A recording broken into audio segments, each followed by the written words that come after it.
Hello, everyone. Welcome to the, I guess, maybe first of multiple, depending on how long this goes on. But for now, just the first. I guess we're just gonna talk about Dark Souls. That's the long and short of it. Link's clone, Link's ancestor, just Link's best caster of Han, as far as I'm aware. Yeah, Han, of course. Best game I still play. Oh shit, Smite. Fuck. Damn it! The thing is, it's like Theorocraft, where you say just a random thing, it's great, makes it even better. I'm like, I was gonna go along with it, Brad. If you kept that going, I would've been fine with that. This is just a great start to the podcast.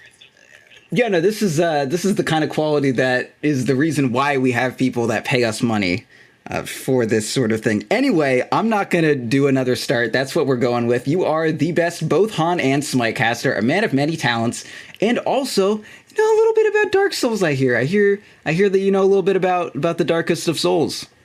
Yeah, so basically, before we start this podcast, I want to make one thing very well known for the people listening. This is going to be a very, very heavy spoiler cast for Dark Souls. We're going to be covering 1, 2, and 3, maybe a little bit of Bloodborne. But the whole point of this podcast, I want to go deep into spoilers, especially for the Ring City. So if you haven't played that or any of the games, I highly implore you play the games first, come back to this podcast another time, and then give it a listen, because it will just ruin your experience, and it's so much more fun going into those games blind, not knowing what the hell is going on.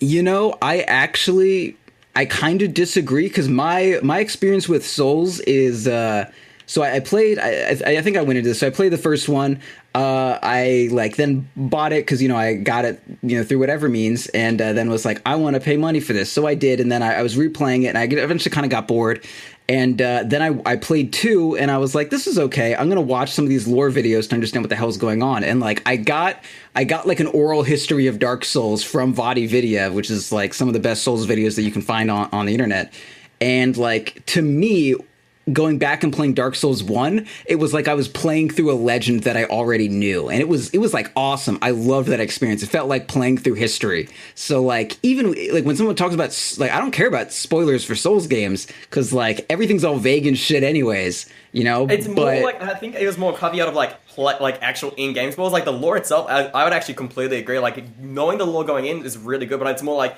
this boss is like this experience with this boss, and it's this weakness. That's fair. Like learning the actual gameplay stuff. That's more what I meant with, like, as I'm a lover of VaatiVidya, Epic Name Bro, Silvermon, Dave Control. Like I've like scoured the earth for all these like Dark Souls content creators, and they're amazing.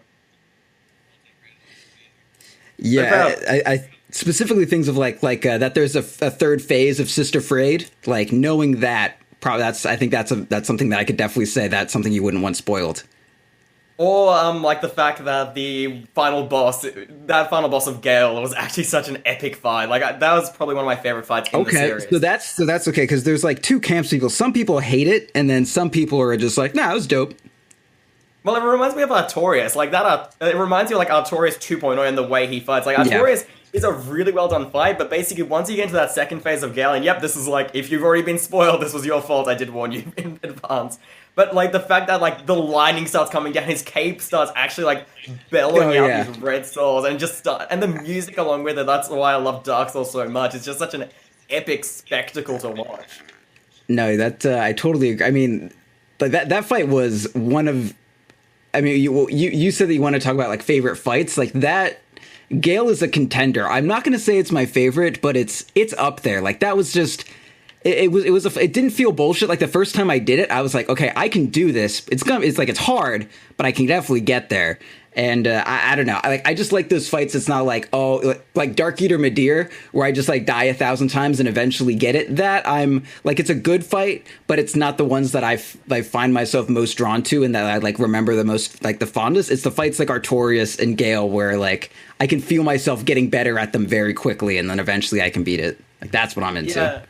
I think we can just segue straight into, like, I've, like, kind of, like, thought of some, like, topics to discuss for this. Like, since this is the final game in the series, for Dark Souls anyway, we don't know necessarily what's going to be happening to Bloodborne or Armored Core or other From Software franchises, but this is the last Dark Souls, so I kind of want to, like, reminisce on all the good times. I feel like Best Boss is a really nice place to start, and I'm going to make the call of Lorien and Lothric as my favorite boss, as well as the music. Ooh. Okay, music I could agree with. I don't know. I like the boss pretty well, but the whole like Lorien getting back up kind of thing, I don't know, just like it feels a little finicky trying to hit like Lothric on the back of Lorien, and then I don't know, I just wasn't into that whole ordeal. Like I feel like there are other fights that have a bigger, like more of a spectacle to them, to I guess just reuse your word. Like it's good, it's just like that room wasn't good enough, you know? I just didn't like the room. The thing is, like, with my first playthrough of Dark Souls 3, I went with the Sellsword Twin Blades, and I was literally just dual-wielding them. I wasn't using a single shield, I was just rolling around like a madman. And I feel like that playstyle works really well for Lorien and Lothric, because you're constantly, like, diving behind them, using things like Harvest Rouge. It's really nice for buff build, so you're just constantly going behind them, doing a lot of slash, and it felt like such a fun, frantic fight. Like, it's okay, I can see that. I really enjoy. Yeah, no, I can totally see that. I think the first time I killed him was I was using like a strength build with like the Dark Knight's Greatsword, and that was just like I was just trading with Lorien basically and still fucking him up. So I was like, yeah, I'm just gonna trade with this guy and then I'll win.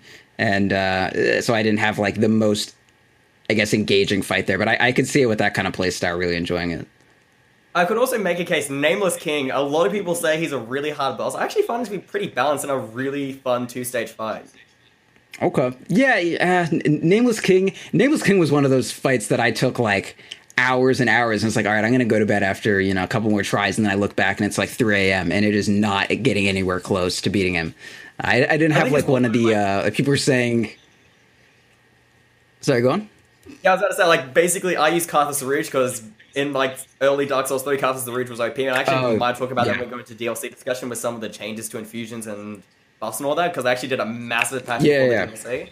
But, like, Carthus Rouge made that fight so much easier, and obviously since I'm, like, hitting twice with one attack because of the way the Sellsword Twin Blades work, I was literally just carving him apart. Like, that's how you'll beat him out pretty fast. Yeah, that makes sense. I've in no Dark Souls game have I ever really gone into bleeds or poison or like the kind of luck stuff or whatever. I'm just like not super interested in it.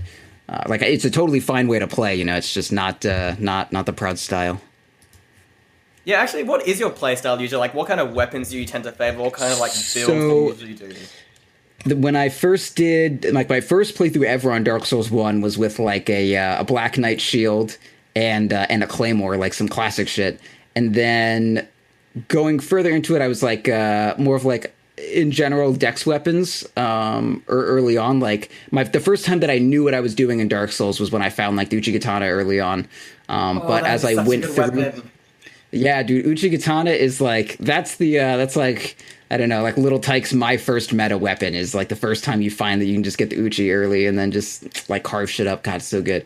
I'm trying to think what I used in and then in oh shit, what did I use for like most of the so the first weapon that I really fell in love with was the Gravelord Greatsword, because when I was going to Dark Souls 1 for my playthrough again, I was like, all right, like I already know the spoilers, I want to look up like what is the coolest weapon that I can get before starting anything. And it was like, well, you can get this way, or you can get that Astora's sword from the like undead dragon or whatever. And I was like, or you could fucking do a bunch of crazy ass jumps, go chill with Gravelord Nito at the beginning of the game and start out with this Gravelord sword that you don't have the stats for, but it has such like crazy like base stats on it anyway, you cannot meet the requirements for the Gravelord sword and it still does more damage than almost anything you can find. So I use the shit out of the Gravelord Greatsword. Yeah, I actually have a nice fondness for the Gravelord Greatsword. Like recently at like the beginning of this year, I started trying to practice speedrunning Dark Souls 1, and there's like a route specifically for the Gravelord Greatsword because you can get it really early on, and it's actually really easy. Just two-hand the weapon, you can actually have the that's what I love about Dark Souls as well. Like in most games, like if it's a greatsword, you have to two-hand or you have to like hold it a specific way. And Dark Souls, like okay, if you have the strength requirement, you can basically literally wield a giant chicken club, like in Dark Souls 2 or things like that. So as long as you have like just half the, I think it's like point. They have to have like half the stats for strength. Oh, it's 1.5. Like it's. You have to have, 50% less strength. Yes, it's like... Sorry about the explaining, it's really bad. Yes, if you have 2/3 of the strength for an item, you can just two-hand it, and you're good enough. Yes, you can use two-handers pretty early on, but you can't use a shield, obviously, if you're two-handing it. So that's like, you have to actually be good if you're doing that sort of thing, which obviously is not super easy at the start of anyone's Dark Souls experience. So I was just like, all right, I'm going to take this Gravelord Greatsword, and I'm not going to use a shield, we'll see what happens. And it was fun, man. That sword was fun as hell. Oh yeah, and I feel like that like it covers your aesthetic so well. So like it's like this bony giant like great sword. It's got Okay. like these like little skulls all over it. And even like the handle has this like little bridge part with the bones. It just looks Yeah. such an No, awesome weapon. I was pretty into it. Yeah, it was that, and then I took that into eventually when I killed Artorias. I was using the like fucked up Artorias sword that had the. Oh no, it wasn't the fucked up sword. It was the one where he did like the full flip, that you like actually got from his soul, and that was Oh, you mean the one from the that was what I DLC, was not the into. one from Sith Souls, not those ones. Yeah. No, the one from the DLC where you just straight up do the front flip, Oh and yeah, that is that actually was. a really fun. Like I've done cosplay builds for Artorias because his armor set is also just really dope looking as well.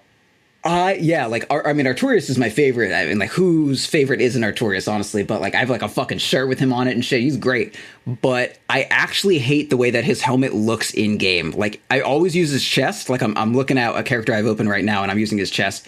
But like the hat just does not work on the human model, or I guess Yeah, the I can see what undead you're model. saying. I'm just not a fan. I think it's funny as well in Dark Souls 3 they actually patched in the little plume for Ornstein's Oh helm. yeah, And that's it's great. like everyone was like, yeah, best buff, best patch of DS3 basically. Like everyone was applauding it. And the hat's now usable. I just want to say though, to Gale's credit, Gale's great sword is, I think, now my favorite weapon in the series. I love this fucking thing. Holy shit, it's so good. I don't know. I think it's close. It's very close. I think the frayed blade that you get from Medea though is even cooler. Yeah, Like especially the fact that it's heavy weapon art is literally you just go just crazy slicing mode. That's literally what it is. And yeah. since it's a bleed It's weapon as well, you just tear things apart. Especially since it's a 40 dex requirement weapon, like the first of its kind, basically. yeah, no, it's pretty solid. I can't fault the frayed. I will say that I'm a little upset that it has such bad durability, like it's washing pole tier, which is acceptable, but I wish it had more durability, man. That would make me super happy. And it doesn't do quite like the Gale's weapon is strike damage, like it's blunt, which makes it like as good as the Cathedral Knight sword, and it does like way more damage than any other great sword because strike damage is so fucking broken in this game.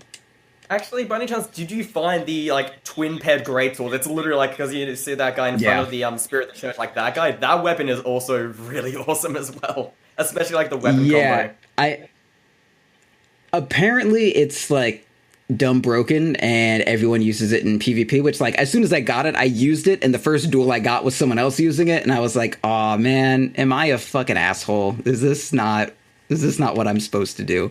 So I'm a little hesitant to continue to use it, but I mean, I will say I'm a big fan of it. Well, also even the straight sword variant, like all the ringed knight weapons are all just such cool looking weapons. It literally reminds me of what Gwyn's weapon should have been when he got in the first game, because it's like, Yeah. yeah, I've got the solar Gwyn, let's transpose his weapon. Oh, it's actually rubbish and is actually one of the worst weapons in the game. That feels real nice to know.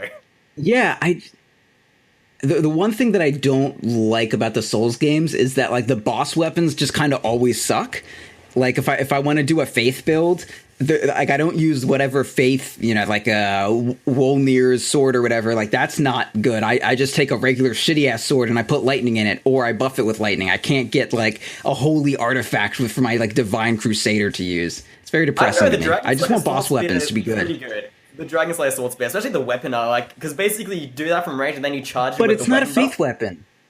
It's a strength faith It's hybrid. Like you'll find a lot of those weapons. You do have to do hybrid builds. Like there's very few pure faith weapons, which is both a good and a bad thing. I feel like faith kind of got slightly nerfed, and actually, funny enough, buffed in the DLC due to a lot more bosses being weak to lightning. So that was weird. Yeah. So I mean that yeah, like I can agree with that, but if you look at, there's no weapon that's like this weapon does the most damage if you have 50 points in faith, like the sunlight's the what is it called again? Yeah, the sword spear that does most damage with a quality build. Like lightning doesn't affect its I want to say like its right click in almost any way. It's just the buff that it puts on itself and like the lightning shock, which is like decent. But I mean, what if I just used a lightning bolt? I mean, lightning sucks. But anyway, I'm just sad that lightning sucks. I'm gonna be honest. Yeah, I feel like ever since like the nerfs in DS2, they've made like faith. It's not that strong anymore. It's really become a much more support class, which is a bit of a problem. Where even in like PvE summoning, it's like nice to be able to like you want to be able to throw lightning bolts and feel cool, and it just doesn't feel. It feels wimpy at best. Yeah, I just want lightning to be, I just want lightning. That's all I want. I just want their lightning bolts. In Dark Souls 1, it's like not too bad, but for the most part, like if I want to kill something from range, I'm just gonna like just toss a couple arrows at it, and those are like infinite and they don't cost anything, and I don't have 5 minutes of wind up animation for it. Yeah, I feel like when I do like most of my builds, like I've always seemed to go down this path ever since Dark Souls 1, which is doing these like Dex hybrid builds, like Dex Int, Dex Faith, and doing the buff builds usually, as well as I was using Power Within a lot as well, Yeah. because Power Within in DS1 Power Within was so good. Such a good thing. Yeah, that was just like the self buff from Pyromancy, right? Yeah, it was the basically you did 50% more damage, but you slowly lost health over time. So basically, you'd go Right. into a buff, you'd use either like Crystal Magic Weapon or Sunlight Blade or something like that, power with it, and you would literally just murder the bosses. And then you would also use the Lingering Dragon Crest Ring. So not only would that increase the duration of your weapon buff, but it would actually like kind of extend our power within, doing less damage to you. So it was like just a really nice build. Like, that's what I got from EMB. Like that's why the Great Scythe was such a fun weapon in DS1. You know this massive like Reaper Scythe, and you were just carving into things, doing like 1,000 damage. It was great. Oh, that's cool. So the thing that makes it longer, it's like it just stretches. So I guess it would be coded as in like this power within will take out this much health until like for its duration. Like during its duration, you will take such and such amount of health. But if you make the duration longer, it's still the same amount of health. It's just spread out.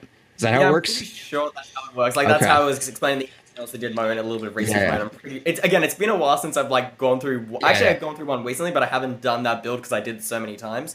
But I think the also like with that as well, you didn't actually have to upgrade your pyromancy glove. So like if you remember in DS1, you had to get it to like 25 if you wanted to actually do like good damage with the pyromancies and all, like to get like the highest damage. Yeah. With power within, you don't have to buff it once to get like the full 50%. It's always 50% or leave at level 1 pyro glove. So Yeah. it's made the build like a lot cheaper for souls basically. Yeah, man, I was super into the fact that like any character, no matter what your build is, you could have some badass fireballs, and that I mean, it was pretty dumb because just everyone was also on the side of Pyromancer, which is like takes away from some uniqueness of stuff. But at the same time, like I'm so into like dudes with like badass swords and shit, but they also have like some kind of magic that they like throw into stuff, like Witcher, like Geralt with his little signs and shit. Like I'm fucking into that. Yeah, I'm like a very magic heavy person. Like swords, they're cool. Like don't get me wrong, especially in Souls, like some of the weapons are some of the like best, especially the feel of the weapons. Like that's what I love so much about Dark Souls. Like in other games, the Oh, weapons, yeah. like even though it's this massive greatsword, you're now attacking somehow like really far. Like these weapons have weight to them. But like the magic, especially like some of the sorceries and some of the face was like you are literally like firing souls in like a beam, like a kamehameha at someone, and you just feel like you are a literal god. So that's magic in my Yeah, opinion. this is. I mean, I'm totally in agreement with you. I love and like the fact that everything has so much weight in Dark Souls. Like when you first get his Wayhander in off like the graves or whatever in Dark Souls 1.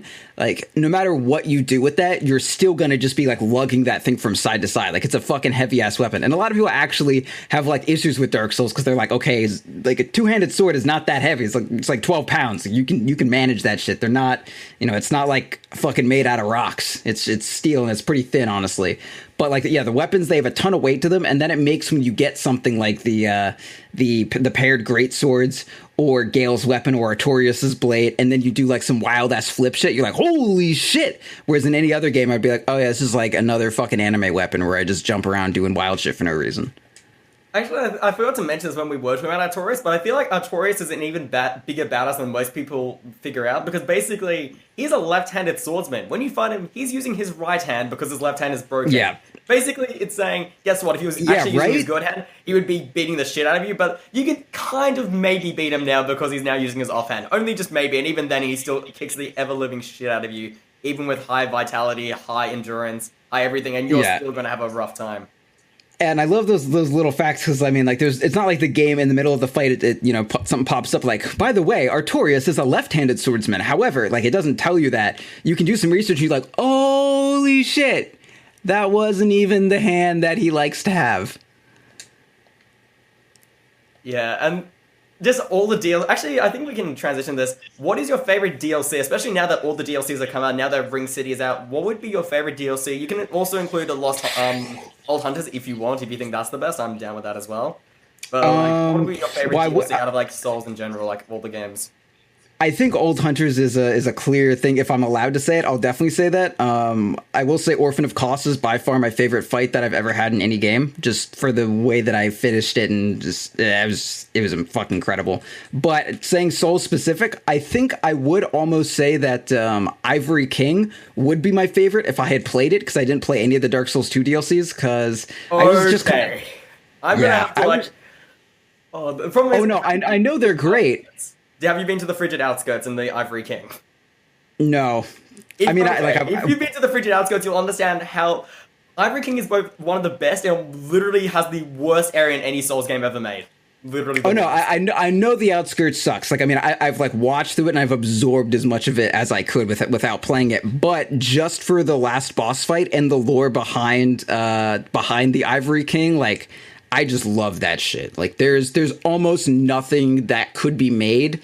Like, no matter how bad that area is, as long as that boss fight at the end happens and the lore is still consistent, I'm like head over heels for that DLC. So I think part of why I love it so much may be because I haven't played it, but in my like sheltered view, that's the best. But outside of that one, the only ones I have to pick from are like Ashes, the Dark Souls 1 DLC of Ulasil, and Ringed City. And I feel like, I mean, I kind of want to say Ringed City because during Ashes, I kind of got that feeling like, okay, this game is going to be it's going to have this much length, and I can kind of feel I'm getting to the end of this, and okay, yeah, that's my one boss fight. Okay, there's one other. I guess I'll do that, and then it was like that was that. It felt very self-contained. I would get through it in a couple hours, and it was just 2 zones or whatever. But Ringed City felt huge. Felt like a big ass thing, and like I didn't even process that it was going to end.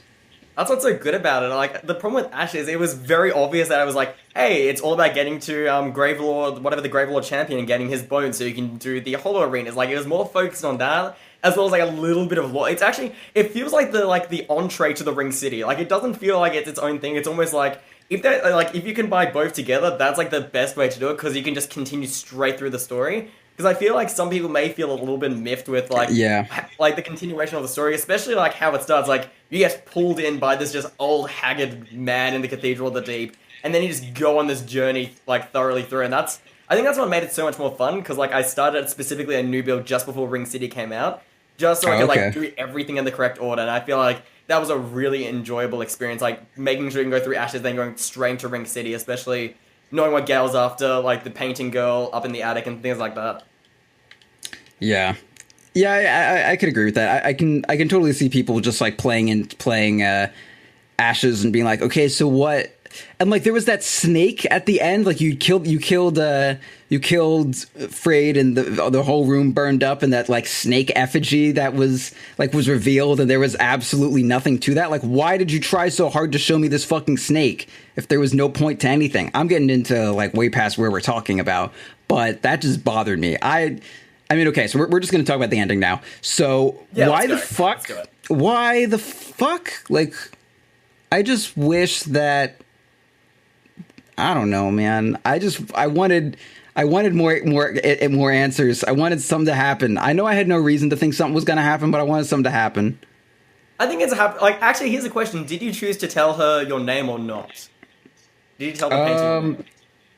I'm pretty sure I said no the first time and yes the second. And because I actually, for the first time, I chose yes. Like, what was your? Because I actually haven't been able to beat it a second time. What was your thoughts on the no answer?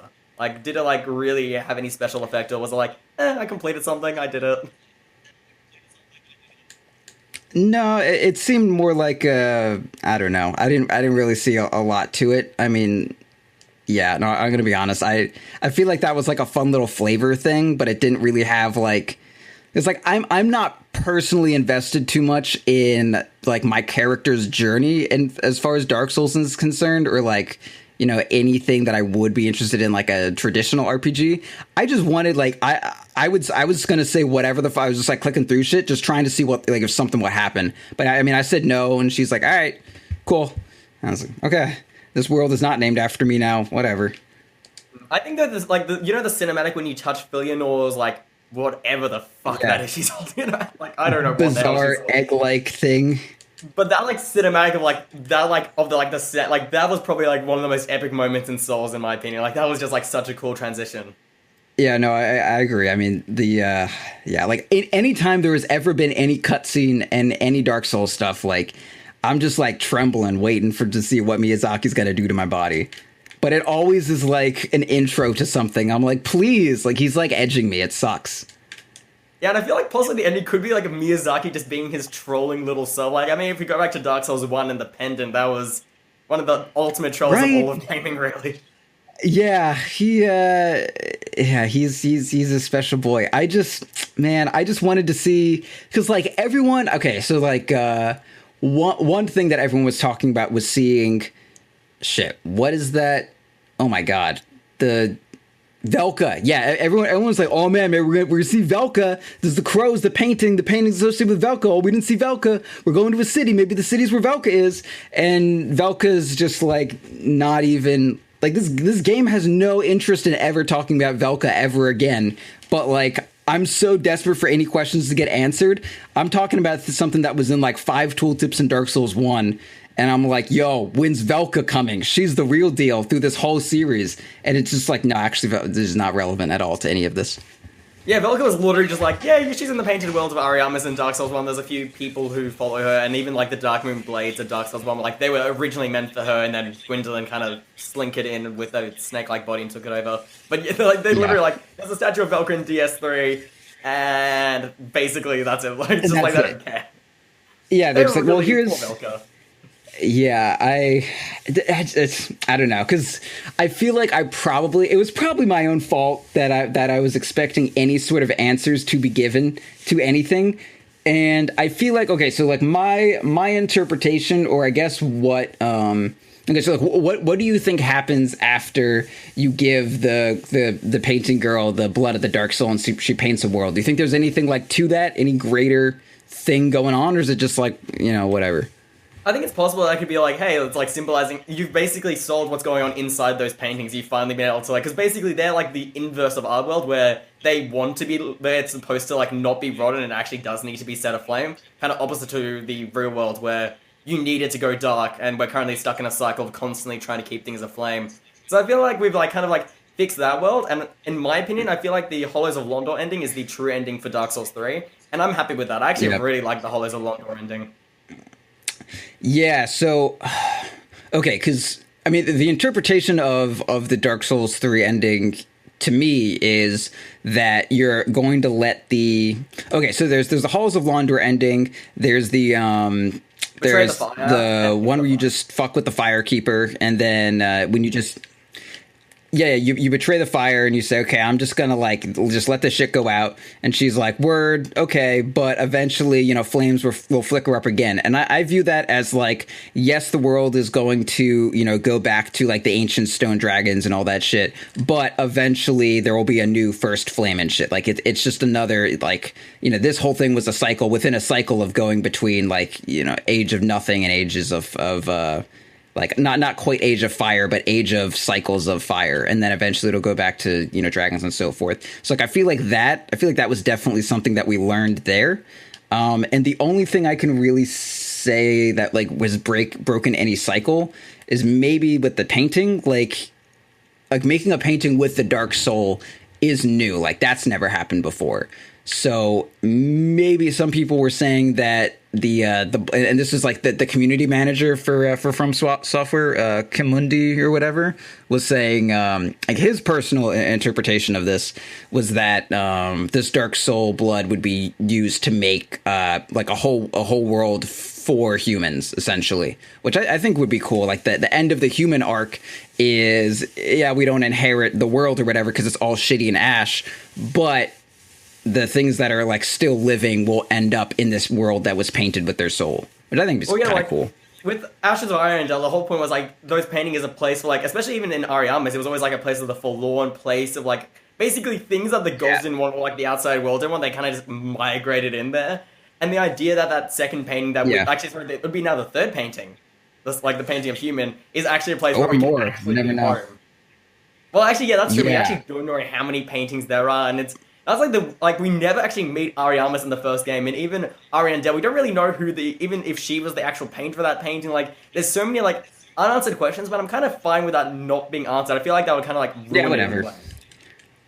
And I'm sure there were hundreds of, cycles of fire and shit, like the Lords of Cinder that we deal with. Those aren't all of the Lords of Cinder. Otherwise, we would be dealing with our, player character from Dark Souls 1, right? Well, I feel like that's the whole point of the Soul of Cinder. The final boss is literally like all the conglomerations of people who've linked the fire, just conglomerating into one pretty awesome boss fight, I will say. Like, that is probably one of my favorite fights in the series.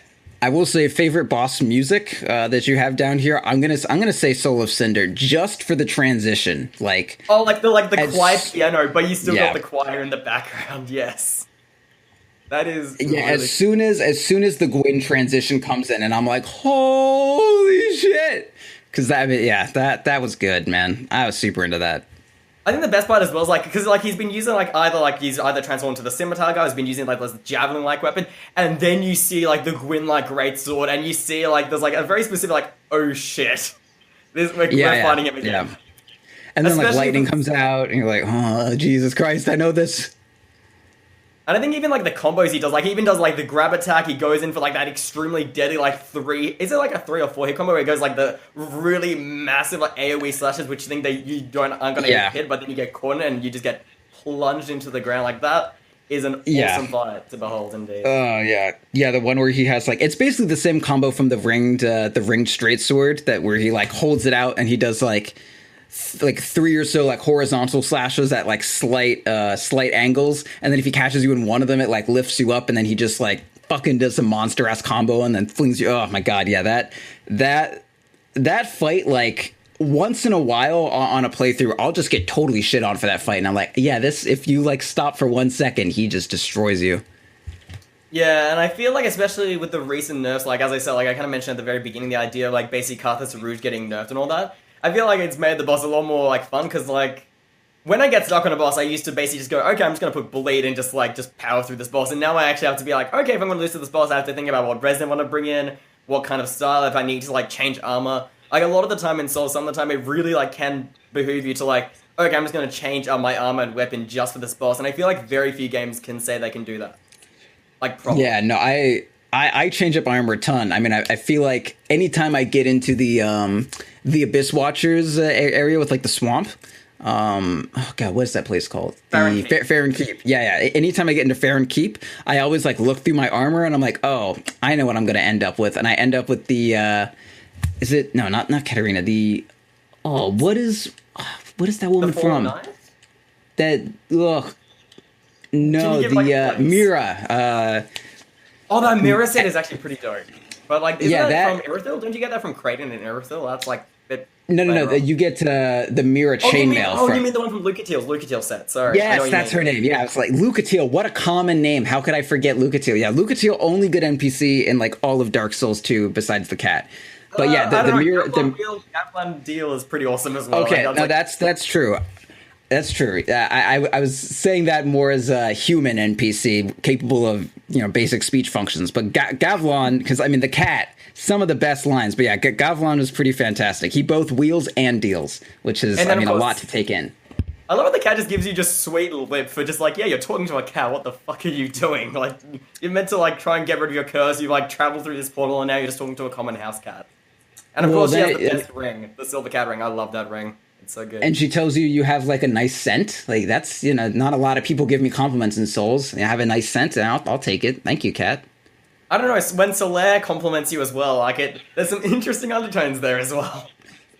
Yeah, so Solaire actually does give some pretty sweet compliments, and that's why people love him, because he's a sweet talker. But yeah, the Myra vest has amazing poison resistance. Fun fact, it's 64 some shit. It's great. I say that because I'm looking at it right now. Anyway, yeah, so changing armor up is great. I love I pretty much end up with a mask in all of my early playthroughs, because I want a helmet, but I kind of like how they have like certain pieces of gear. They give you way less like bang for your buck in terms of how much like protection they give you based on weight or versus weight. Like legs kind of suck. Hats are garbage. Gloves are kind of bad, but like chest always has a great balance. But like fashion wise, that sucks because then like if I were to optimize, I have this big ass bulky chest and then like, you know, tiny fingerless gloves and like socks on my feet for optimum protection. And that doesn't look good. See, the great thing about Souls, which I love, like, which you can't really find in any other RPGs, is like, if you just want to dodge damage, it's not like you have to be at the right level or have the right gear. You literally just need to be able to mechanically dodge.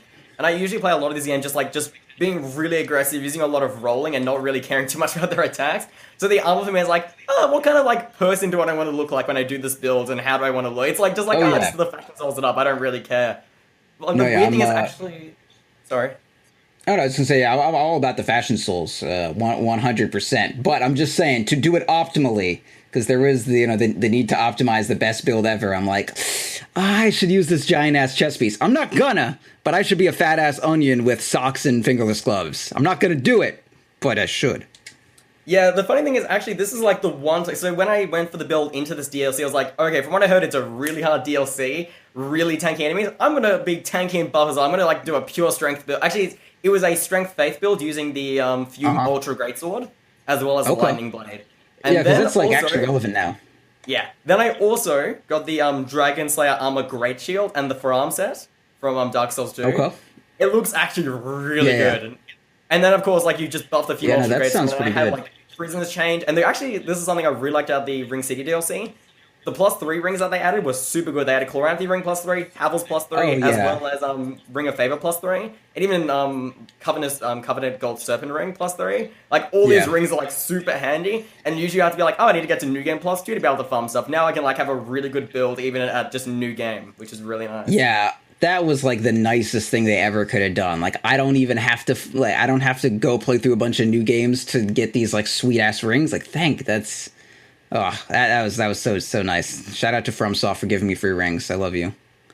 Oh yeah, and of course, like, they give like the best rings. They don't give you like, here's this like really obscure ring +3. It's like, thank you, FromSoft. You did a great job. Like, I'm trying to think of like one of the like weird rings to give a +3. I like Silver maybe like Cat ring +3.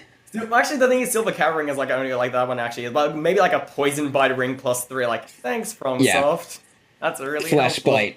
+3, yeah, no, that would not be super interesting. Speckled Stone Plate Ring, +3. It's like, yay. Speckled, well, hey, that would actually be pretty solid. Just like walking around with like 40 resistance to everything, I'd be into it.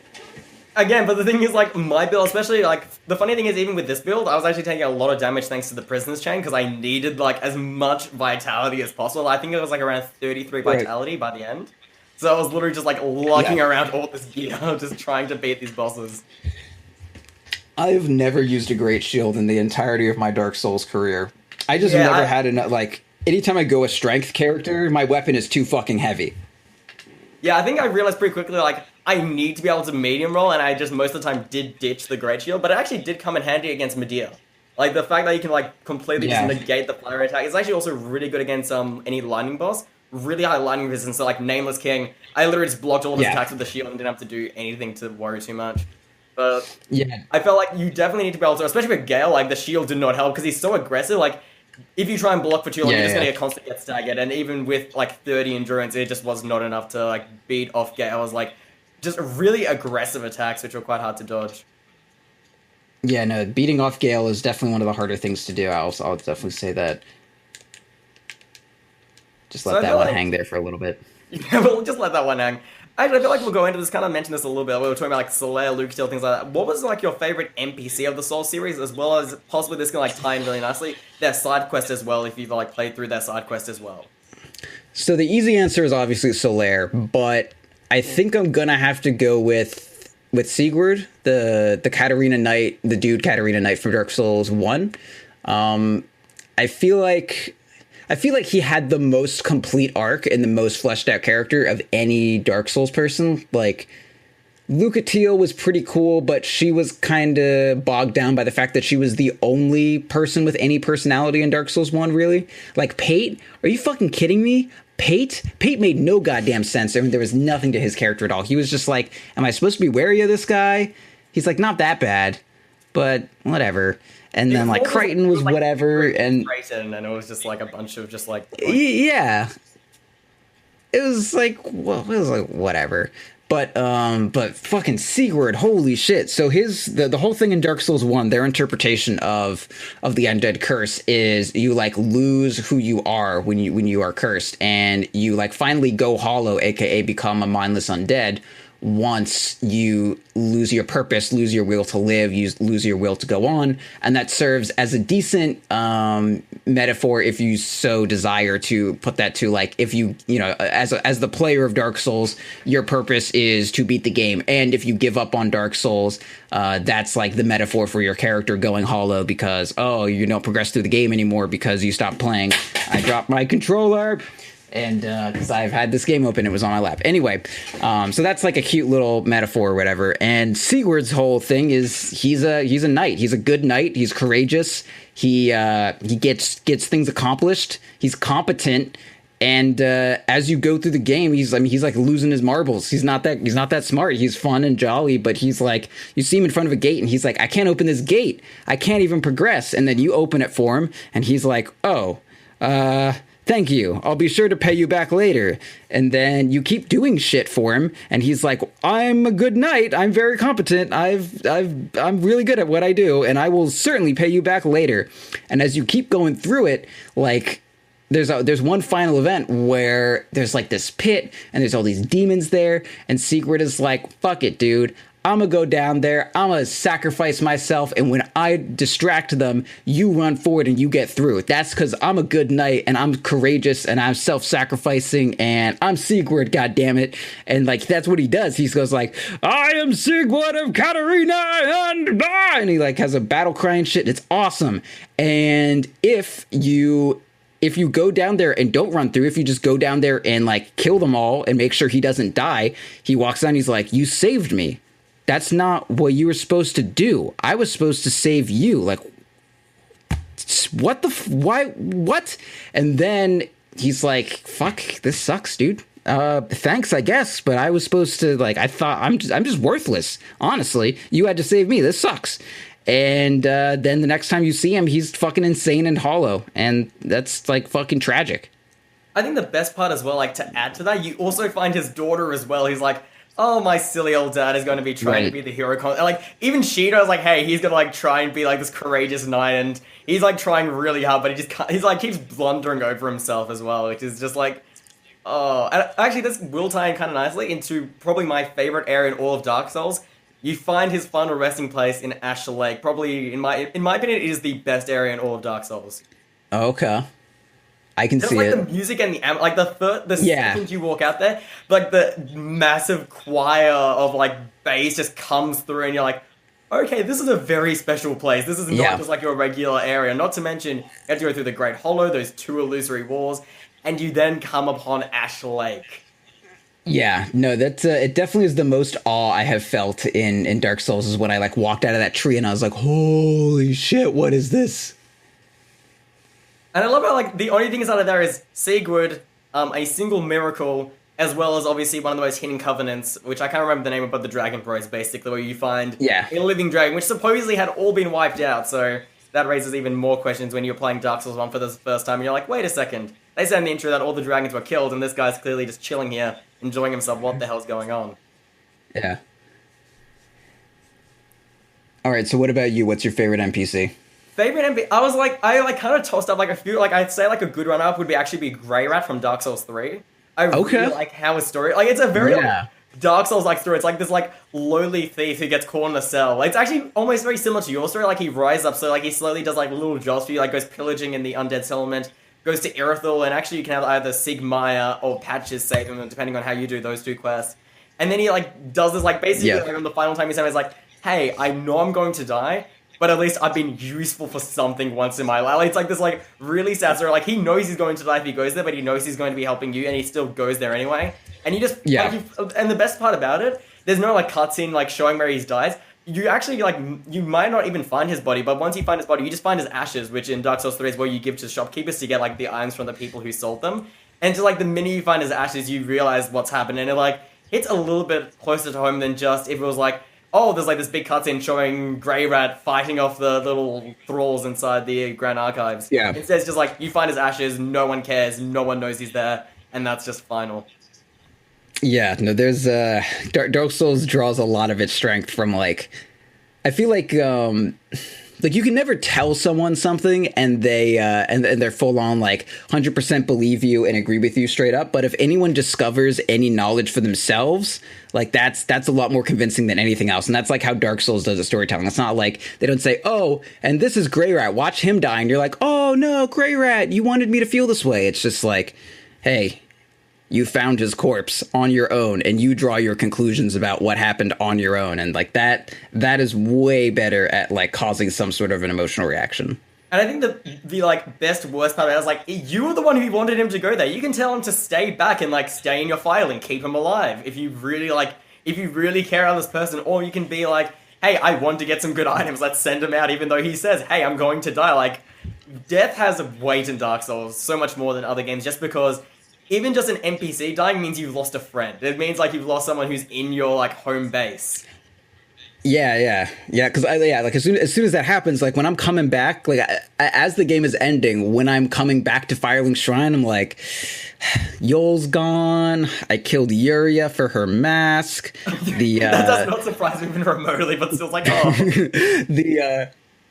Only some of my playthroughs, but like that mask is awesome. The shit. What is the like little priest girl's name? Like that. What, sorry? Oh yeah, it's like Black Build mask or something. Yeah, that mask is awesome. Exactly. Yeah. What is the name of the blind cleric who was trained to be a firekeeper but sucked? Yeah, I love Arena of Cream. Yeah, especially I love how like the knight she has with him is just like this loud mouthing, just like. Yeah. He's just like, I'm like kind of protecting him. He's like got that like really like chaotic good like nonchalantness to him, even though he's like in this really heavy cleric armor. Yeah. Actually, he's like Sundra as fuck, but like so deep into it that like he gives her traumatic abuse and locks her in a cage, but he still cares about her. We're like, could you just not put her in a cage though? And he's like, no, I don't even like her. Just come back to Firelink. Just come back to Firelink. The funny thing as well is if you actually give her the Dark Tomes, NG is like, what the hell were you doing? You're giving her these really like morbid tales and telling them to her. Great job. Yeah, if you give her bad books, she gets mad and comes to kick your ass. And you're like, dude, you locked her in a cage. Like, come on, actually, you don't get the moral high ground on this one. Goes to like Udix Gundy's arena. It's like, let's settle this. Like, man, you fucked up my maiden. Yeah. Yeah, no, he's a weird guy. He's got a sweet weapon though. I will say. But even the shield, like I've seen like really gimmicky builds where they just use the shield as a weapon. That's how strong it is. Oh, that's cool. Yeah, I didn't know that at all. I'll link it to you afterwards, but it's a really funny thing to watch. That sounds good. Oh, that it's actually really because it's like I think it is actually which one is the shield? Is it the moaning shield? It's like this just very simple giant circular shield. It's almost like the stone shields from Dark Souls 1, but these stone giants. Yeah, but like slightly bigger and it's even more poised. Like people try to kick it, doesn't really work. They try slashing it, nope. You just hit them with the shield and just bump them out the way. That's pretty fun to watch. Have you had any experience with the giant door shield, the dual shield weapon in the DLC? I have not like played with it myself. I usually am a very PvE kind of person, but I've watched videos and it looks like the dumbest best thing. That's what I love about Souls as well. Like they have a really good sense of humor to it, and since it actually works because it's such a dark setting, I feel like there's like little moments of like, wait a second, is that a door as a shield? It's like one of those like really weird moments. Like okay, yeah. Not just any door, it's a double door. You literally wield a double door on either of your arms. You put them together and it's literally an impenetrable barrier. So like some people saying like you can actually use it pretty effectively in like the 3v3 arenas, and you just like this weird zoning piece of shit, and like you find one person, you're like, nope, no, you're not going past here. And then they just like keep hitting it and it doesn't do anything. And then you come out, hit someone once, go back into your shield, and they're like, Jesus Christ. And it seems cool, but I mean, I've never used it myself. It's heavy as shit. Memes, like it's like they like use the obviously Overwatch is out at the same time, and everyone's like making all these like dumb Reinhardt memes to go with the shield because obviously it's very similar in size and things like that. So it's just like these like, and they like make these like really funny looking. That's the great thing about Dark Souls as well. The character creator, even though it's not the best, you can make some of the weirdest looking, especially the skin colors and the hair and all. Like you can go some really weird like looking characters if you really want to. Yeah, I love that you can do whatever you want with it. Like, what I don't like, I mean, like there's some characters like the Bloodborne one I wasn't that into. I kind of understood that like the plot of the game, it kind of meant that you had to be some like skinny ass super swift person, and you could say maybe like the effect of the blood is, I mean, like your character is taller and lankier than anything has any right to be as a human. And one of the readings I actually kind of liked of Bloodborne is like, you thought like, oh, there's like werewolves, but like where are the vampires? Or like are the Canehurst people vampires? But it's like, no, literally everyone in the game is a fucking vampire at this point. Which I think is kind of cool, and that's why everyone's all like spindly and shit. Even like, you know, the quote unquote human character that you are, but like in Bloodborne, you couldn't be fat or anything like that. You couldn't have any weird proportions. You couldn't really be like, you could be old, I guess. But like in Dark Souls 1, my main character is Scory, based off of a cat I used to live with, and it was just this old fat lady cleric who was just like real nice and looked like she'd make you soup, and like that was the best. I could just have my nice little fat lady, and that was who I played. That was my fucking Dark Souls character. In Dark Souls 2, because you can get the handmaiden's ladle. You can just use a ladle. Oh yeah. And just use that. That's what I love about Dark Souls. Like they have these like very weird like ladles, or like they literally like you can use a broken straight sword. It's just like, why would anyone want to use this? It's just all these like very funny but questionable decisions. They definitely give you options. I'll say. What did you do in Dark Souls 2? Because like, I mean, I only played that game once or twice, honestly. Dark Souls 2, I've done multiple playthroughs. I think probably the most fun, even though people will be like, you're like a hex person, like they really hate hexes. The hexes were a lot of fun to use. Like I did like a pure hex build, and that was really fun. Like, cause with the way hex builds work, you kind of get a mix of both magic as well as pyromancy and hexes are all kind of mixed together. Yeah, for sure. In fact, you can kill Dragon Rider really early on and just bonfire aesthetic for a second time. It makes it really easy to go to Falcon the Outcast and get his sunlight stuff, like literally 10 minutes into the game and it's set. So you're literally just set for the rest of the game. Okay. You literally have everything you need, just go through the game spamming it. Like, Magic made the base game very, very easy. I have a lot of... I both love and hate Dark Souls 2. I think, especially the agility. I really was not a fan of that stat at all. Yeah, the Dark. I mean, I'm not a big fan of Dark Souls 2 for various reasons. Mostly because it just doesn't have the same like gravitas that Dark Souls 1 and Dark Souls 3 have to it. Like I just can't take the game seriously as soon as I turn into a fucking Scooby-Doo green zombie. Like, what the fuck is that? But I mean, like the gameplay itself is great. I just like it's just not Dark Souls 1, and that made me cry. But I mean, like the game is cool. The last time I played through it, I was using the weapon from what boss is that? The Mirror Knight. What is he called again? The Mirror Knight, the shield or the great-sword? Which part? The great sword. Yeah, with the like really the beam. Yeah, because I love what I did love about Dark Souls 2 was what. Yep. Yeah. So what I love about Dark Souls 2 is you could infuse anything. So if you had a boss weapon that was slightly faith skewed, it wasn't like oh, Sunlight Sword Spear, that weapon has a faith scaling. However, it's like an E, so it's still only going to be like it's still basically a quality weapon with a little bit of faith in it, but it's like, no, I just straight up made it a faith weapon, which was awesome, and I love that. Like, I can infuse anything, and I can dual wield anything. Like, that is awesome. The fact that I can't infuse my, like, I have a pyromancer character, and, like, Lorian's greatsword was, like, okay, but it's still... greatsword is so good, though. It's so good. Right? It's good, but... Okay, so, well, for that character, I used the Twin Prince's greatsword. I was just like, I want to use this badass weapon. Yeah, that was my favorite. Greatsword? Yeah, so I had a whole playthrough where I like basically traded items to get that, and then I traded that weapon to my character at level 1, and I played through most of the game with the Twin Prince's greatsword on my pyromancer, which was awesome. And that was super, super fun, because that weapon has like both the faith-based weapon art and the fire, like, oh my god, it was so much fun. I love that weapon. As well, it's pure fire damage. Like, there hasn't been a weapon in that game that's like pure one. Like, usually when you even get like elemental weapons, they usually split damage, which is really not desired. This one's literally just like, hey, you want to do fire damage? This can allow you to do fire damage. It's like, okay, sounds good to me. No. The Twin Princes is still split. Oh no! Oh, sorry. I thought you were talking about the Twin Demon Princess, because that sword is also really, because that one is the one that's no. Because that one's literally pure fire damage and designed for pyro builds. Like, it has a really awesome weapon art and things like that to go with it. Sorry. I get what you're... Sorry, you mean the Twin Princes are combining Lorian's and Lothric's sword together to make the Twin Princess sword. Yeah, so Oh, that's like the I dual feel dumb weapon. now. Oh no, no, it's all good. Yeah, the demon prince's that little like curved sword. I haven't put my pyromancer through the DLC You yet. need to get like you need to. It's literally like a little Yeah, scimitar of death. It reminds me of yeah. like a smaller Quaylog's Fury Sword. If like you remember that from Dark Souls 1, that was Oh, like one of my that's yeah, favorite that's weapons. my favorite Dark Souls one. Oh yeah, same Yeah, here. yeah, that It's little like this flip. giant So spider leg as a weapon. It's like, yep, sounds good. I wish it scales well, right? Like it doesn't scale that well. It does scale with like humanity and shit, but it doesn't. No, actually, the Quaylog's Fury Sword really good for dex builds. It's actually, I think you're thinking of a different weapon because Quaylog's Fury Sword is like really good for dex builds. It has like an A scaling in dex. Like that's what I use. Does it? I use like Grey Chaos Fire Orb as well as just like a dex build basically like 30, 30, Okay. 30. Like look it up again. Trust Yeah. me. Quaylog's Fury Sword is a Okay. dex weapon. That is a dex weapon. I don't know. I'm trying to Okay. think of, like, Okay. another It may have Quaylog- been that I was a mostly strength character. Yeah, that's probably why. It was probably just because I was a mostly strength character. Yeah.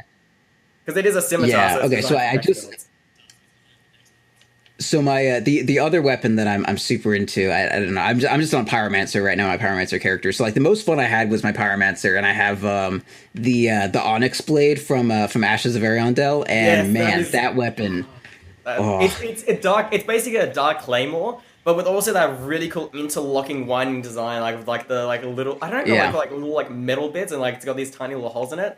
That is a really fun weapon, and especially Yeah, in yeah. PvE with the dark clutch ring, it's really nice because you can actually buff the damage with it. So there's like little things like that. So like my build, I have like oh, I'm not using my correct spells right now, but yeah, I would use like Black Fire Orb and Black Snake and Black Flame. So Black Flame is like combustion, but Dark Fire. So I would just have like lightning or the Dark Clutch Ring. Okay, yeah. So I have Dark Clutch Ring, Witch's Ring, and Sage Ring just for the cast speed. And if I'm not farming, I'll also have the Swamp Ring just for as much or Great Swamp Ring rather, if for just like as much extra Pyromancer stuff as possible.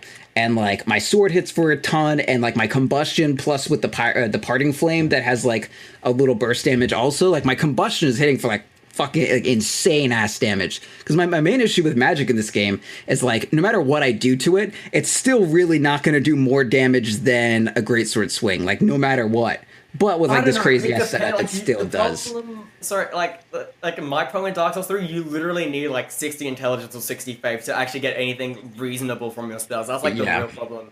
And that's what's so great about pyromancy and the dark spells in Dark Souls 3. Like they like pyromancy is like if you're gonna do a magic build, I would highly recommend doing pyromancy, especially Chaos Bed Vestiges and like Great Chaos Spiral. Like those like Yeah. giant like you literally just throw in these massive like balls of napalm at people and just watching them burn to death is quite a satisfying experience. Yeah, no, I'm definitely a big fan of the Pyromancer. Man, now I want to actually just like go through the ring scene on this because I was hoping that because like okay, so the one thing that turned me off to playing my Pyromancer in the Ring City first was I saw they have these like I mean the whole thing all of Dark Souls 3 is like based around fire, right? And the like the ringed weapons have all these huge fire effects on them, but they actually have almost like close to it's near zero It's scaling literally like for their 10 or fire like damage. 20 fire. It's like 8. It's literally like similar to how you mentioned earlier, like how a lot of the weapons in DS3, their elemental damage is like negligible and you're still going to be doing a quality build or straight. Actually, thanks to recent patches that have actually fixed that issue where like before it was everyone would go quality build and that would be it, everyone using that refined gem to make quality weapons. Due Yeah. to the recent nerf to refine gem, and they've also buffed, especially the sharp gem got a recent really good buff, as well as the heavy gem a little minor buff as Yeah. well. You can actually now make a lot more, like, weapons that used to be refined, you now kind of have to make a choice, like, do I want this to be strength or do I want this to be dex? But still, people are going that, like, very quality-like build. Yeah, so the way that works, so I mean, as soon as that happened, that's when I got back to all my characters because my favorite character that I ever played was my strength character, where I was mostly using the Black Knight Greatsword. Like I think that's my most trusted weapon. Maybe not my favorite, but as far as like most solid, no bullshit attached to it, like solid move set, and my like the weapon I've had most success with, definitely the Black Knight Greatsword. But like even though that's like a heavy ass fucking weapon and it's wild big, because you can't put a heavy gem on it, it's going to be a quality weapon. Like no matter what you do, any strength weapon except for the ones that just don't scale with dex at all, like the Black Knight Greatsword. I think even now Black Knight Axe is still It's still strength. It's still like a base guy. The funny thing is, but it's not that much of a difference. You want to equality. It's like because you get like around I think you can do like 666 AR, something ridiculous if you can make it like a quality build. Like it does Yeah. a lot of damage, especially the weapon art. Like you go into that spin and you do a lot of damage. Yeah. Like that's actually quite a fun weapon to use once you get your hands on it.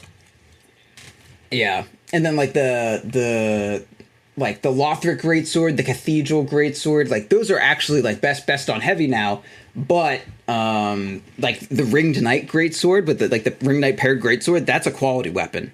Like it's huge as shit, and your dual wielding greatswords. Some people are saying it can actually just work pure strength build, just due to like how the scaling works with things like that. Some people are saying it can. I mean, you can, but I'm just saying, like, it will have the highest AR. Like, rather than if you look at like the comparison that I mostly see is 60 strength, 20 dex versus 40 because that's the same point distribution.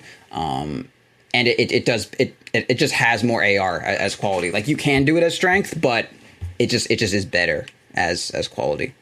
Quick question: did you find Leto's Great Hammer in the Ring City yet? Because if you haven't, that's going to be like I think that's going to be your favorite weapon, possibly. I didn't on my strength character because I was just doing that blind, and then on my quality character I found it and I'm like, oh god damn it, yeah. So that's a little depressing. I may go through the effort of transferring it over, but yeah, I was kind of kicking myself a little bit for that one.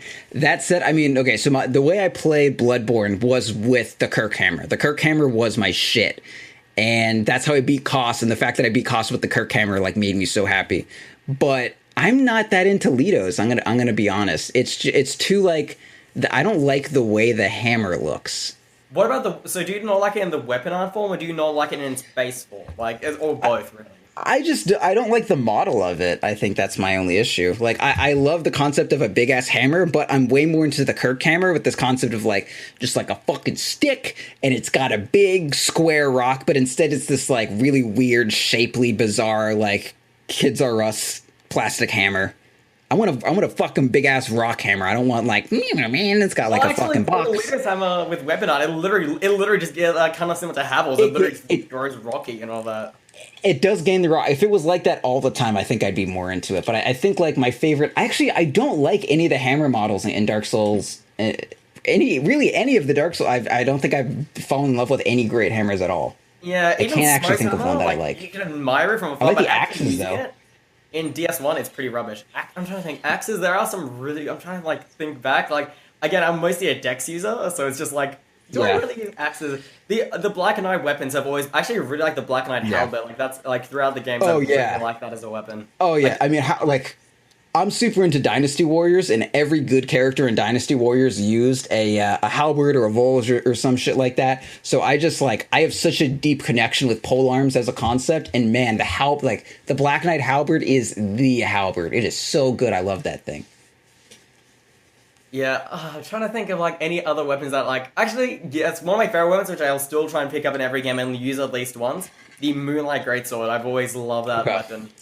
I've never done a Moonlight Greatsword build because I've always you've never done one? I've almost never done sorcery. I just haven't. I was gonna do a sorcery build in Dark Souls 2, but then I stopped playing. I was gonna do my new game plus was gonna be sorcery, but I just didn't. I would recommend. All right, how do I do a sorcery playthrough? If I'm gonna do Dark Souls 3 sorcery, like what's the fun build that I make sure I'm doing things as quickly as possible? Because what I'm afraid of is I don't start out with the Moonlight Greatsword, so use Greatsword of Judgment because that's it has a similar effect where it's like you shoot out the shockwave and it's only one stat investment. It's from isn't that from Purple One? Yeah, but that's still so far into the game, most of the fun that I have is pretty early, I want to be doing.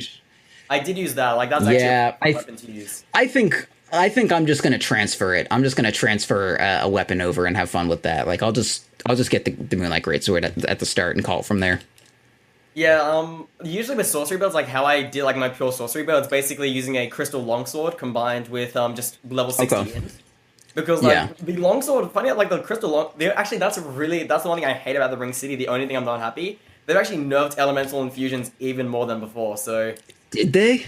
Yeah, they made them worse, which is a bit of a problem. They actually Bloodstone and the Poison Stone, but they basically changed how the scaling works and the distribution of damage, making them even less elemental weapons and more physical weapons. Which there's some really dumb decisions when it comes to. I need to go back to the video I watched to actually see the stats, but there was some really weird changes, and the I know they that did. got buffed was fire and deep, like the ones without any scaling. Those are the only ones that got buffed. They got a Oh, slight that buff. And same sucks. with raw actually. Raw did get a slight buff as well on certain weapons. Okay.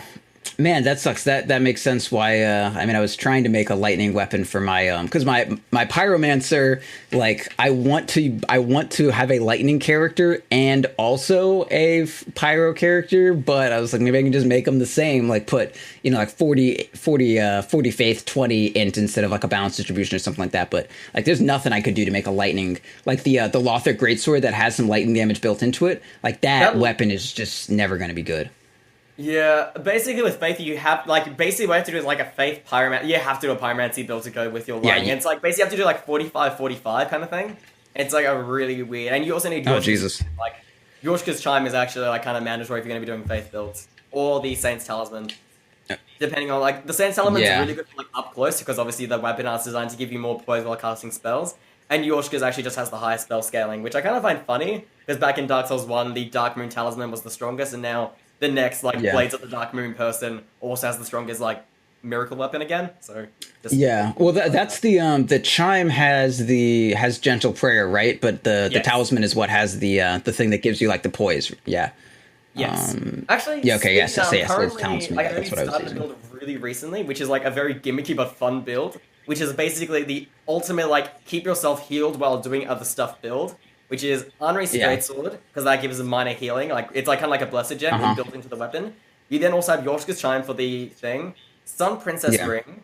The right Pontiff, I think it's the right eye Pontiff is the one that gives the healing after consecutive auto attack. Yeah, well, one of the two. Yeah, you also use Blessed Weapon, because that also, it not only does it give like a percentage-based AR boost, but it also gives healing.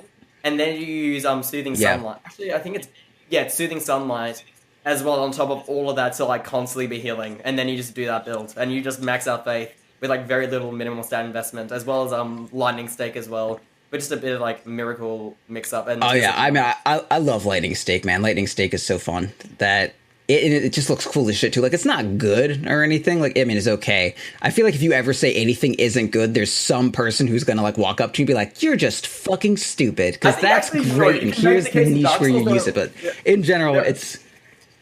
I don't know. There are things in Dark Souls where I can literally be like, this spell is objectively bad.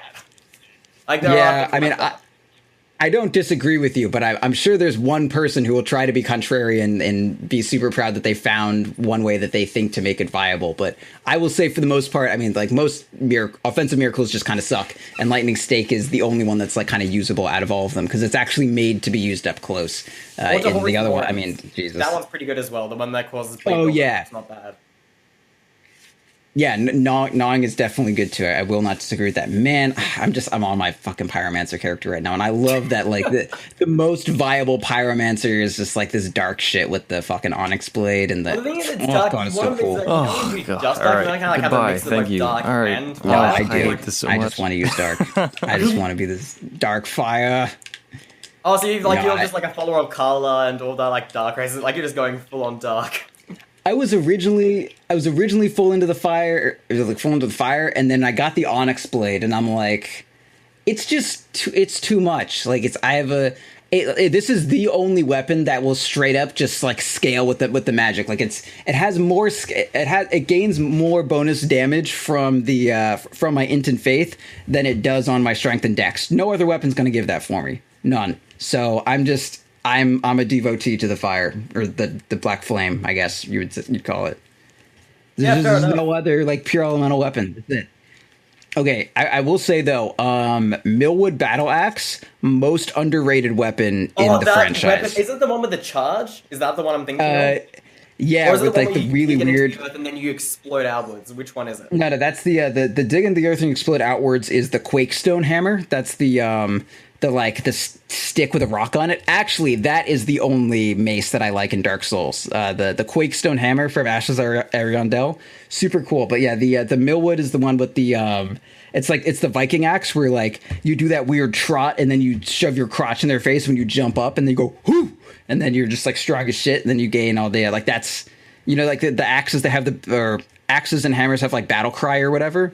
Millwoods is the battle cry is you do a little trot when you do it and then you yell. It's great.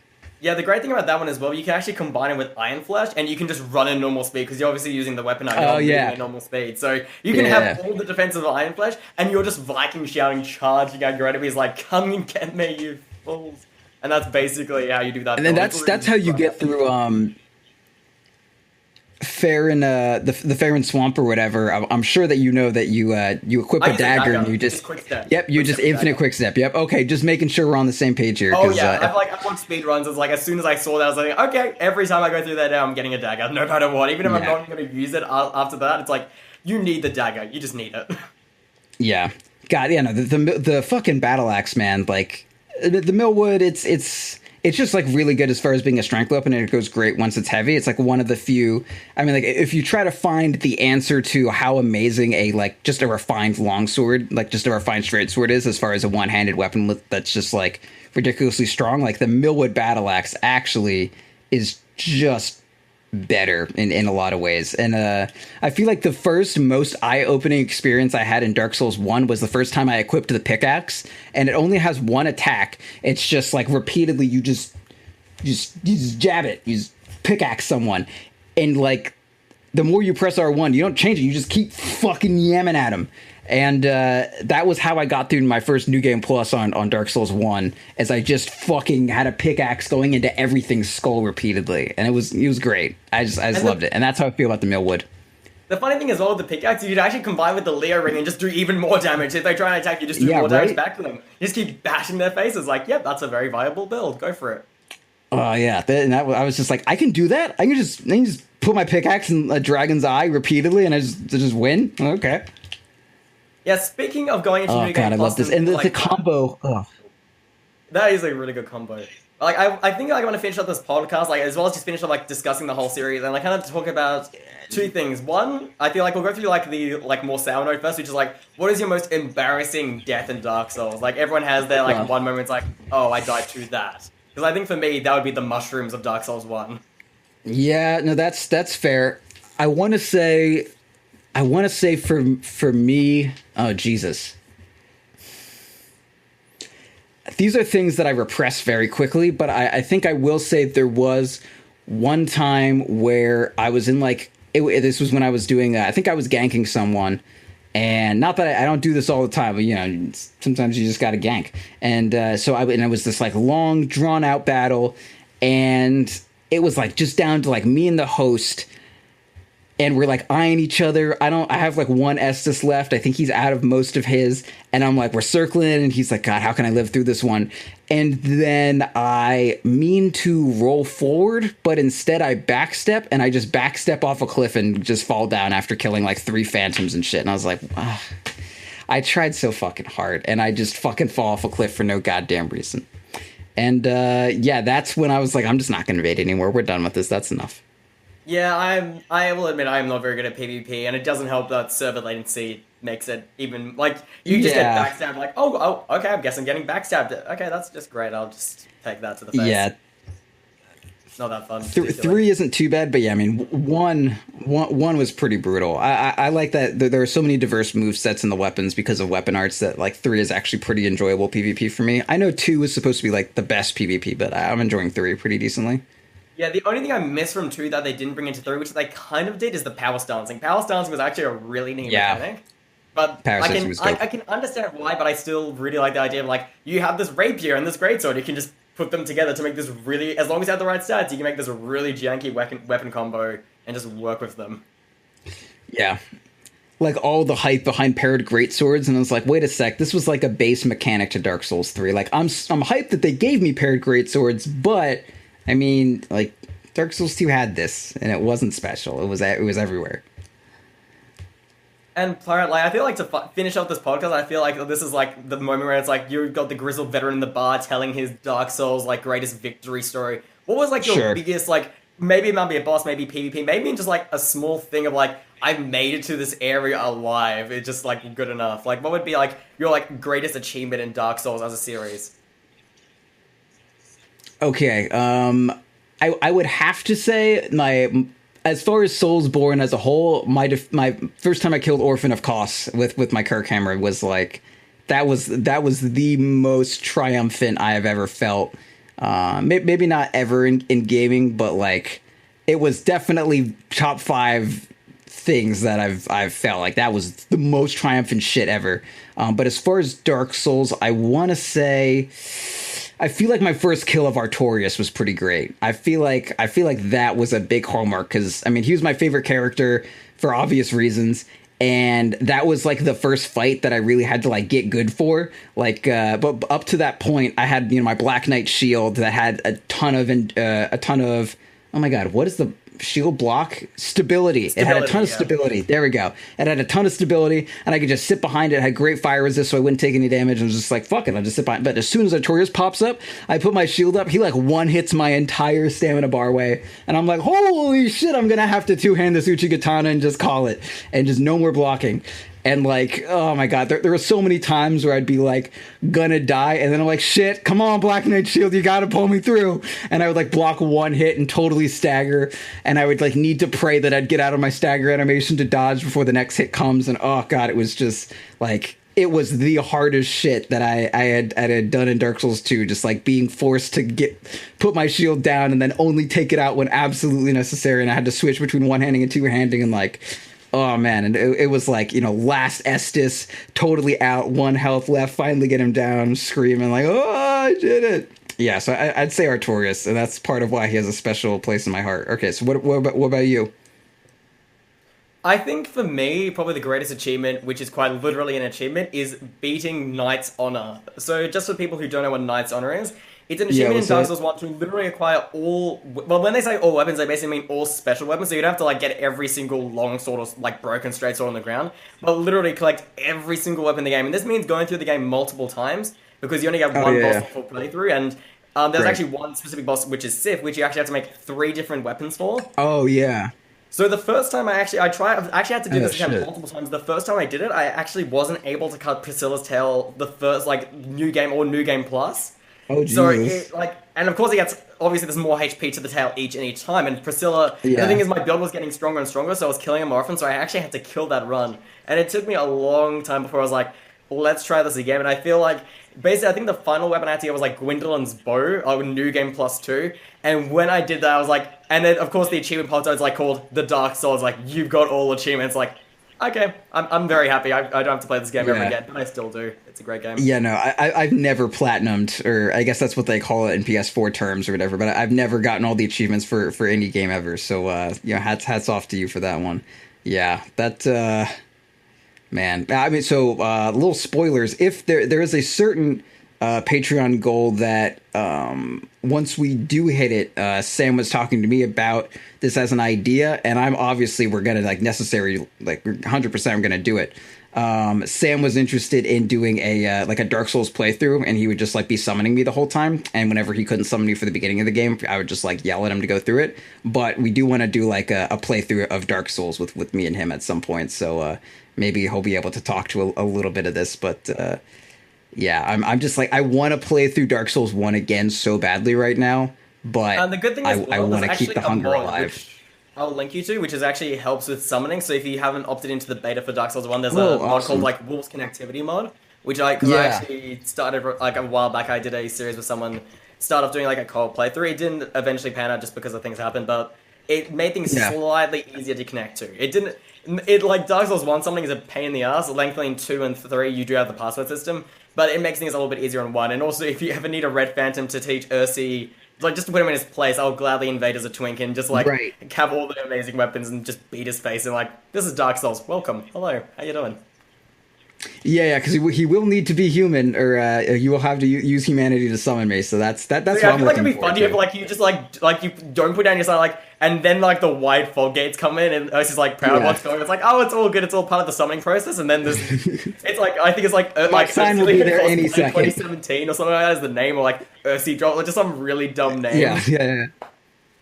Oh wait, I just realized. Okay. Yeah, no, that we'll plan more stuff off stream. We need. He's not gonna. Why would he listen to it? He's not gonna listen to a Dark Souls podcast. You're fine. We're set. Okay, good. That makes things a lot easier than perfect. And I think this is like a perfect note to end on. That we're gonna ruin Ursi's day. So that's perfect. Yeah, no, I'm super into doing that. Yeah, anyone who I mean, this is still a while away. We need to. We had that like 1 month where we got a ton of dosh. but we need to re-get back to the 1500 to continue the Viper Grouty. But maybe that's the 2K. Maybe something else is the 2K. We'll see. Maybe Ursi will be able to escape the. I guess like the horrors of being forced to be Lina, or I guess people repeatedly asking him to be Lina if he gets humiliated in Dark Souls several times. So I think that would be good enough for me.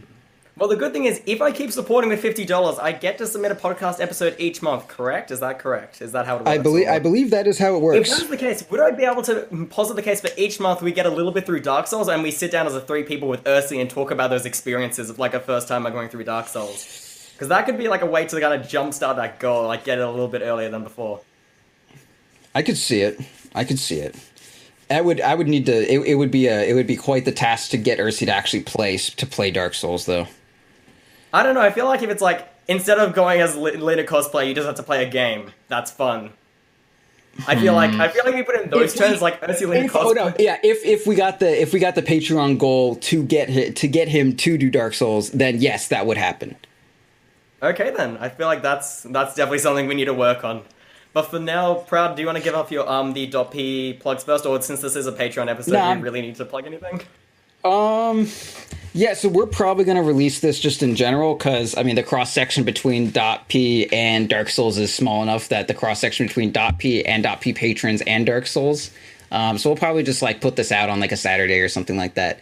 And whoever is listening to this on a Saturday will know the answer to that one.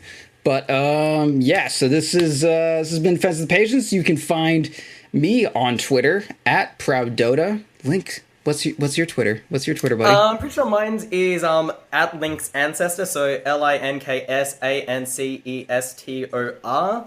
That's my one. Also, just I'm going to take this spot to basically say, give these guys money on Patreon. Proud, Ursi, Cyphus, and Roland all doing an absolutely fucking fantastic job with the podcast. And obviously I wouldn't be giving them money if I didn't think they were doing such an awesome job and making such good daily content. So if you have even just $1 lying around, instead of maybe buying some crappy McDonald's, just put your money onto .p. It's just $1 a month, not much. And you can just kind of forget about it and just slowly work in the background, and it'll help support these awesome guys making great content. So do that. Thank you so much, Mr. Link's Ancestor. I also think that you should give us money, more specifically me. Some percentage of the money that you give to Defense of the Patience will actually go directly into my pocket, and what I will do with that is none of your goddamn business. But I can assure you that it is going to great uses.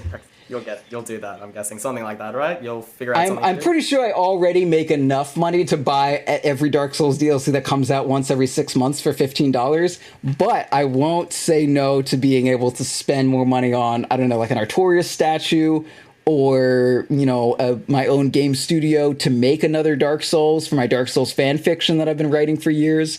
So, I mean, hey, who knows? Just keep paying me money and something beautiful will happen. That's kind of like the evangelical preacher way to get money, I think. So keep giving me money and all your dreams will come true.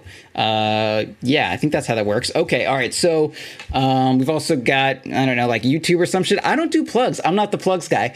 But, you know, .ptv on YouTube, so that's .ptv1 with a numerical 1. See, you're not the plus guy either. Recently, it seems to have lost the 1. Like, I look it up. No, there's a different channel. Don't even get into this shit. It's .ptv1. Yeah, I don't know how you lose a YouTube channel, but they did. So I'm just anyway. It's .ptv1. Don't worry about it. It's .ptv1. Just. I'm pretty sure the Twitch, at least, the Twitch is .ptv. I'm pretty sure of that. The Twitch is certainly .ptv. I haven't been streaming lately. I'll get back to it eventually, but for now, rolling streams like a motherfucker, and I stream when we either do Battle Cup or our Sunday team stream, which is Sundays at 5 Eastern? Yeah, like 5 Eastern or some shit like that. Maybe 3. I think it's 5. I never really know. I just wait. It's 5. I think it's 5. I think it's maybe 5. I don't know. I could check, but I'm not gonna. It's sometime. You'll figure it out. It's whenever Ursi tells me streams in 45 minutes.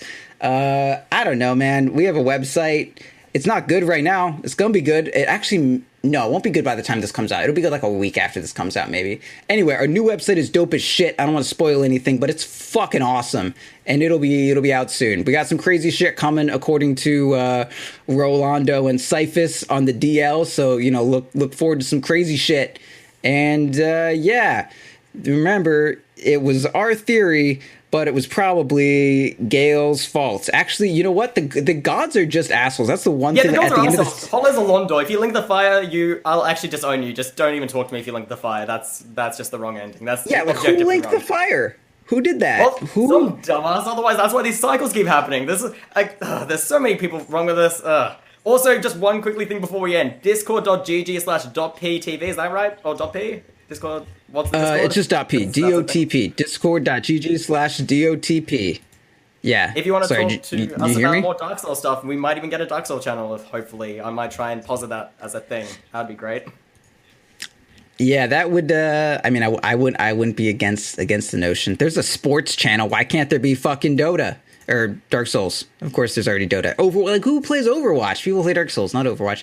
Anyway, I'm gonna. Unfortunately, the audio cuts out here, and there's no way to gather it back. But of course, you'll get proud of giving plugs like go to defenseofthepatients.com, email us at defenseofthepatients@gmail.com.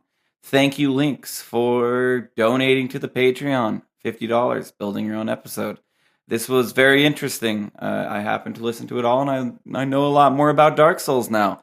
Yes, this is Roland. I'm having to complete this episode because it got cut off at a weird way. Anyway, thank you all for listening to Defense of the Patients. You know where to find us. You've listened to this episode. Big thank you to Lynx for his pledge of $50. And big thank you for the long conversation on Dark Souls. This was very interesting, and I don't even play it. With all that being said, thank you to Lynx, Proud, and good luck and Godspeed.